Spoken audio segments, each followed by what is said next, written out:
Can you return an item on Amazon without a box?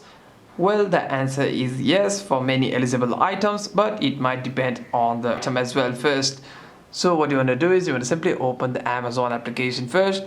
After that, you want to click on this profile looking icon over here, and you want to click on orders. And once you're inside your orders, you'll be able to see your purchase history over here. And if you have any kinds of order that you want to replace or return, you want to simply tap on that order, and you want to simply choose the return or replace item feature on there.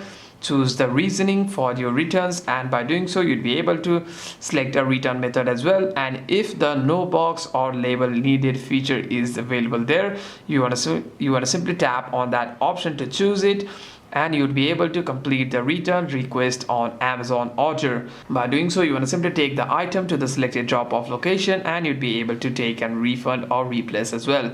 Hope this video was helpful. Do like and subscribe.